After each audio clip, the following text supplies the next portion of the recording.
So throughout the time that you spend in seminary and discerning God's will for you, have you ever questioned whether priesthood is for you or not? For sure. I mean, that's the job of the seminary. The job of the time in seminary is to question, to say, Lord, is this really for me? And the flow of life there made that have to happen. You had to ask those questions, because there were times where, for me anyway, there were times I just thought, this just feels like the wrong decision. I don't see how this is going to work out. And the work of being formed as a priest, you so need those moments, the moments where, checking in with others, it's up to him at the end of the day. So it's not just like day one seminary, this is me now, this is the rest of my life. No, day one, the real work starts, the real work of discernment, to discern my vocation through these 4 ways of being formed: the studies I'm doing, the prayer I'm trying to live with God, my relationships with other people, my friendships, all these things are going to help me to find out. Friends of mine left, they maybe quite soon or later in their time, they decide, no, actually the arrows are pointing me away from here. It's as if God is saying, this isn't my home, this isn't my life, the life he wants for me. And there was so much peace with those. I can think of a friend of mine who discerned that and was so peaceful when he made the decision to leave, because he said, all I want to do is follow God, and it's clear to me this isn't how he's calling me to follow him. And really, a man being ordained as a priest and a man coming to that conclusion where he leaves for whatever else he goes into, both are the work of the seminary. Like, both are why we're in seminary. And for a man to come to the conclusion of where God might be calling his heart to serve. I mean, I would say, if you don't have doubts, then you're not really discerning well. That's not to say doubts in kind of like, you're not doubting the Lord, you're not doubting in your faith, but you're, in a sense, actually, quite rightly doubting yourself. The priesthood is a gift, and nobody's worth it. Nobody deserves it at all. We're very, very undeserving, but it's a gift that God gives because he wants, somebody in a particular way to be a servant in a particular way. And that's not to say it's, necessarily a better gift. I would say something I would often hear, and I completely agree, is that if a man feels like he doesn't want to be a father, then he's probably not joining the seminary and being a priest for the right reasons. If it's just because he's like, oh, well, I don't think I could get married, or I don't want to have children. You've got to think, well, okay, what's behind that? Discernment should always be kind of in a positive sense of like, I'm being called towards something rather than I'm running away from something. Looking for those positive senses in your life, looking for that affirmation is the way you discern. And there are times when you think, maybe I can't do this. Maybe I'm called to married life. You can see the positive and the beauty of that. You have to balance them. You do have to kind of question your vocation in order to understand it. It's very important. I think, talking about people leaving the seminary, it's a wonderful thing, really. It's very rare that somebody's asked to leave, in my experience. Nearly always people leave because they say, yes, I recognise I'm being called to this. And actually, the dropout rate in that sense is quite high. I think I started with 8 guys and only 3 of us, of the 8, were ordained.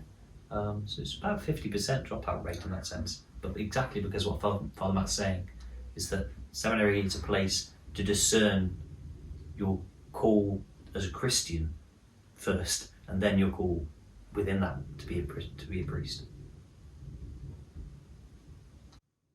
It's a big commitment from a diocese when they take a man on, because in going through the process of application, application is quite a long process in itself. The application form and a medical and a psychological assessment and references, all these different aspects needed, because it's a big commitment for a diocese to accept someone for formation. And also, it's a financial commitment. The diocese commits financially to supporting these guys, to paying their formation. So in the olden days, it was only those families who could afford their son to be a priest who those men would be ordained, because they would pay their own way. These days, it's not the case. These days, it's all paid. It's paid by, in our diocese, called the Priest Training Fund. It funds the studies of the man, his tuition, but it funds that whether or not he continues to ordination. So it's a very generous commitment from a diocese, and that money is, I mean, it's people's money. It's the people who, without realizing it, pay the formation of their priests, and it's a big gamble, we could say, because we don't know if that man's going to go to be ordained as a priest, but we invest in his formation. So when a man is accepted for formation to the priesthood, it's a commitment from the diocese to invest in his Christian formation, because whatever he decides, whenever God makes clear, he's going to be richer as a result. I mean, in formation terms, richer. He can serve the church more richly because of the formation he receives in the seminary. So, I mean, I wouldn't be a priest if those things weren't in place. Yeah. I mean, I think of one of my favourite saints, Saint John Bosco, who was not rich at all, and actually kind of like his town and his village and his friends and people actually kind of helped pay his way. Wow. Yeah, I mean, I don't think I've got that many friends either. So, so yeah, the priest training fund, obviously. I mean, obviously, Father Matt, you'll know better, as director, but is it like, what's the figure for the kind of yearly formation of a priest? It's about. It's like tens of thousands. Yeah. It's a lot of money. Yeah. Because there's the accommodation, there's the kind of the food, obviously, which all gets given through the seminary. There's the university fees and things like that. There's placements. There's other kind of aspects of grants and things. People have got to have clothes and got to have a laptop and computer, whatever that they need to do their work. So yeah, it is a big financial commitment. But recognizing it's all for the good, really, of allowing a man to truly discern his vocation in the best environment that the church can possibly give.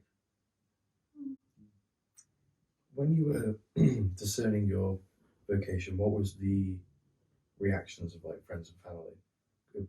To the point where you discerned you were going to become a seminarian, did they think it was like some sort of like monastery in the hills where you would go off for 6 years and come out a priest, or did they were they excited for you, or were they like, oh my goodness, my son's going off to be a priest? What was it like? When I first thought of priesthood, I was about 13 or 14, and it was through going to mass in the parish that when I was there, I was an altar server in the parish, and I just had this overwhelming feeling during mass that was meant to be me.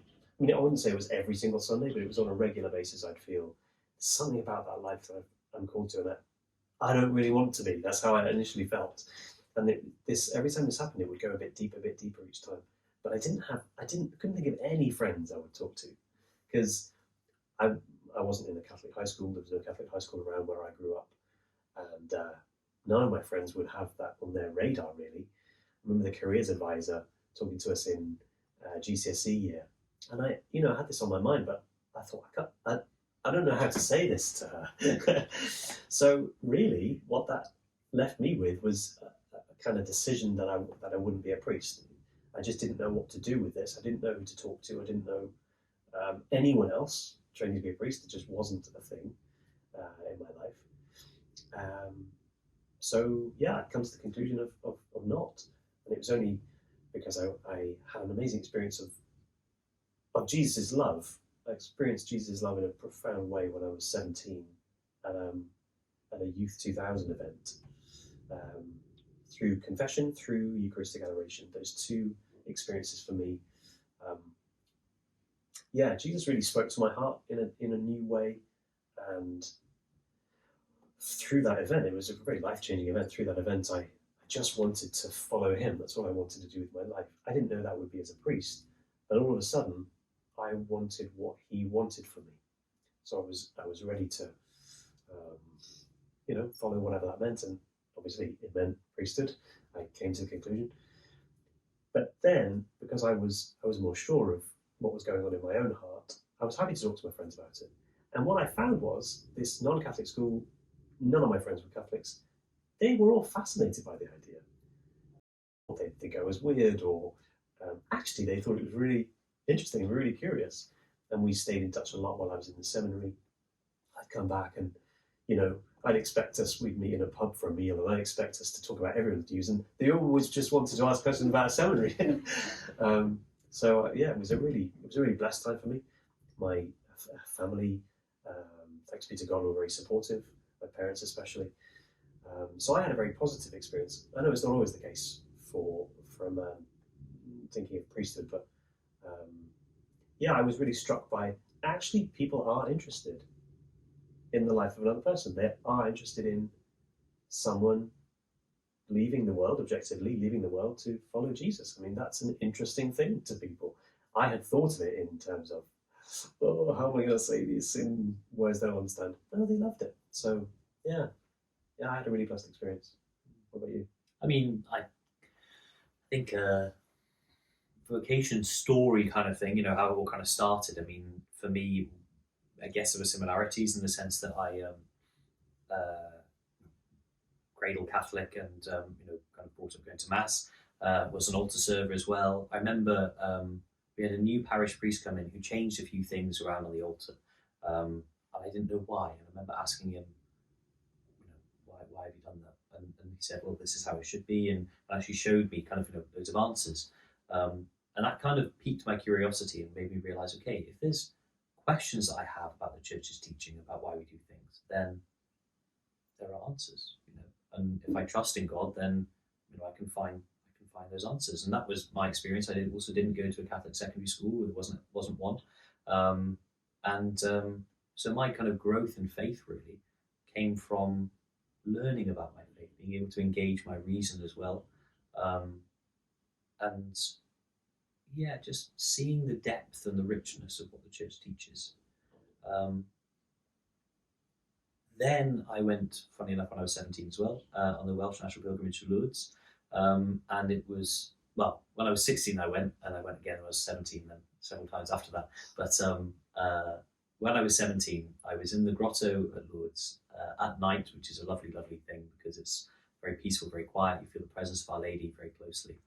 And I had a sense, you need to discern priesthood. Not necessarily kind of like a zap, you're going to be a priest moment, but you need to discern. And so I did that through university. And I didn't really have people who I was able to talk to either, I don't think. Although I did have the vocations director happen to move into my parish as the assistant priest, so that was very, very helpful. I remember telling my best friend I was thinking about it, and he's not a Catholic, and he just went, why? I just kind of left it at that, and I went, he didn't understand it, he didn't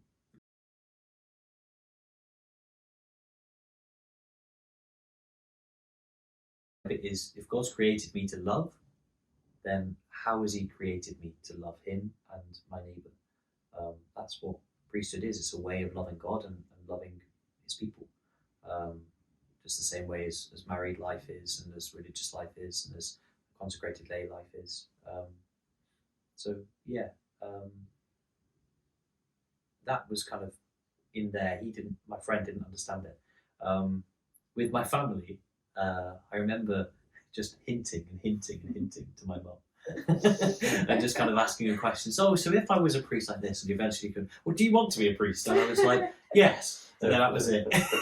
and then she told everyone else in my family, so it was fine. I didn't have to kind of, tell anyone, in that specific way. Because it can be very, I don't know. I experience it as quite embarrassing, but a little bit awkward, because in a sense it's revealing your heart.